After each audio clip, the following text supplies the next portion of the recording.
Hello सबैजनालाई नमस्ते।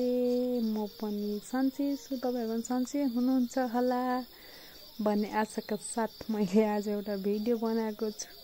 सबैजना माया गरिदिनु होला, सबैजना हाई भनिसके मैले। अनि त्यसपछि चाहिँ यता आन्टीहरु मम्मी बस्नु भएको थियो टक्क पछाडिपट्टि। अनि आन्टीले चाहिँ मलाई नदेखा, मलाई यता भिडियो राख्न लाज लाग्छ भन्दै हुनुहुन्थ्यो। अनि यता बहिनी पनि थिइन् यतापट्टि। अनि मैले यतिकै भिडियो बनाउँदै गरेको थिएँ। अनि हाम्रो ठ्याक्कै खाजा खाने बेला भयो। खाजा खाने बेलामा मम्मीले आलु उसिन्नु भएको थियो। अनि आलु अनि नुकसानसँग टक्क खाँदाखेरि मिठो हुन्छ नि त। अनि त्यसपछि मम्मीले आलु उसिन्नु भएको थियो। अनि मैले चाहिँ खान लागेको थिएँ। त्यसपछि खाएँ ल भन्दै खाएको थिएँ। अनि कस्तो दामी भएको थियो क्या आलु चाहिँ। अनि मजाले खाइसकेपछि अनि बहिनी र म चाहिँ माथि सिद्धेश्वर भन्ने ठाउँतिर लाग्यौँ बल खेल्नको लागि। बल त त्यति राम्रो खेल्न त आउँदैन मलाई, बहिनी चाहिँ राम्रैसँग खेल्छिन्। अनि हामी माथि जाँदै थियौँ बल खेल्नको लागि। मैले सबैजनालाई नमस्ते भनिन्। अनि गुड नमस्ते गर्नुपर्छ भने मैले पनि। अनि हामी जाँदै थियौँ। अनि जाँदै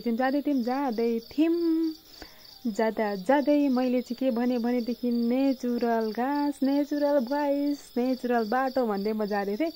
अनि हामी गयौँ। अनि जाँदै थियौँ, बाटो चाहिँ यस्तो थियो। अनि टक्क लाएर बाटो चाहिँ यस्तो थियो। अनि खाल्डाखुल्डी पानी पनि थियो राम्रोसँग। त्यहाँनिर पानी परेको थियो नि त, आज दिउँसो पनि पानी परेको थियो, आज दिउँसो पनि। त्यही भएर हामी गयौँ।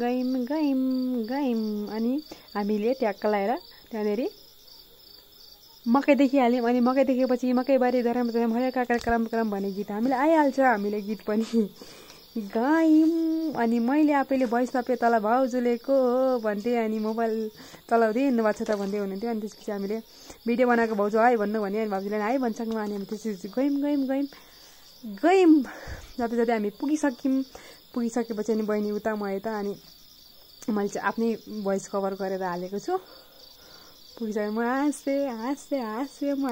त्यसपछि गयौँ। अनि पर चाहिँ अनि हाई भन्दै गयौँ। अनि पर भाइ बहिनीहरू खेल्दै थियो। अनि त्यसपछि म पनि खेल्न पसेँ। अनि मैले बलिङ गरेँ, भलिबलको नम्बर मारिसकेँ मैले चाहिँ। अनि फेरि पनि खेल्दै थियौँ ल अझै खेलौँ भनेर खेल्यौँ। अनि फेरि खेल्दैछौँ हामी चाहिँ।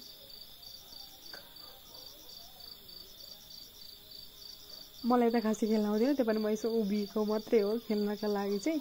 यति धेरै चाहिँ मलाई राम्रोसँग चाहिँ खेल्न आउँदैन गाइज।